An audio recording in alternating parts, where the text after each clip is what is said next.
Τι να κάνουμε, με έπιασε στα πράσα. Η κακιά στιγμή. Έγινε.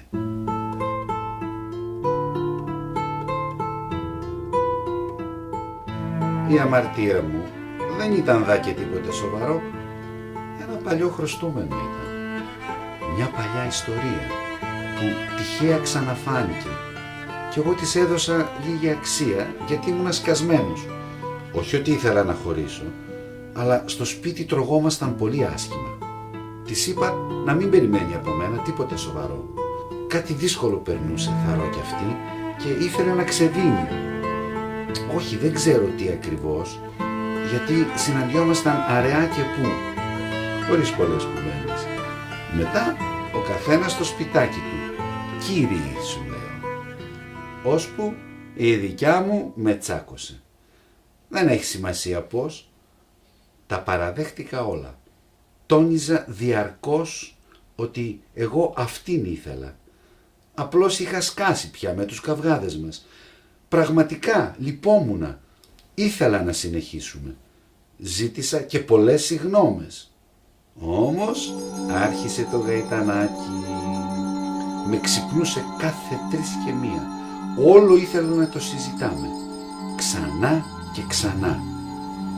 Ήξερα πως όλο αυτό ήταν το τίμημα της βλακείας μου και το τρώγα υπομονετικά. Μετά για αρκετό διάστημα ήταν καλούτσικα. Νομίζαμε ότι το ξεπεράσαμε. Αλλά σιγά σιγά δεν ήταν πια ωραία. Κάτι της γύρισε. Τι ακριβώς κάνατε, ποιο κόλπο, ποια στάση, πόσες φορές το κάνατε, από πού, πόσο, πότε, τι είχε αυτή παραπάνω από μένα. Εσύ μη μιλάς γιατί ύστερα από αυτό που έκανες. Κι εγώ για να ξεπληρώσω απαντούσα. Αλλά ακόμα και όταν λέγαμε για άσχετα πράγματα ήταν όλο σαν κάτι να της χρωστάω. Έφτασα να νιώθω ενοχή προκαταβολικά. Όταν ήταν να πάμε κάπου και είχε γύρω γυναίκες δεν τολμούσα να κοιτάξω. Φυσιολογικά εννοώ. Στον δρόμο φοβόμουν ότι παρακολουθούσε διαρκώς που κοιτάω. Ένιωθα ενοχή και μόνο που αναπνέω, σαν να ζω μια ασταμάτητη ανάκριση. Μετά, μια ωραία πρωία, ένιωσα ότι όλο αυτό εκφυλίστηκε πια.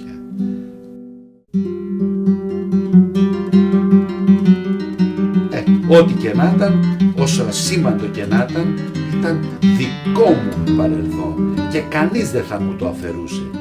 Δηλαδή τι, κάναμε μια χαζομάρα και θα την πληρώνουμε μια ζωή? Να μετανιώνω και που γεννήθηκα ακόμα? Μέγα λάθος που δέχτηκα να πετσοκόψω την ιστοριούλα μου. Στο κάτω-κάτω πρόσβαλα και την άλλη, τη συνένοχο εννοώ. Ζήσαμε μαζί, κάτι, μικρό, μεγάλο, δεν έχει σημασία, αλλά ήταν κάτι και δεν έχω το δικαίωμα να το λερώνω έτσι. Μετά τη συγνώμη μου και τις πρώτες αντιδράσεις της έπρεπε να το κόψω στη δικιά μου. Κυρά μου, συγνώμη και ειλικρινά λυπάμαι για όλο αυτό, αλλά ή το χωνεύεις και συνεχίζουμε ή τέρμα. Δεν βαριέσαι, έτσι κι αλλιώς χωρίσαμε.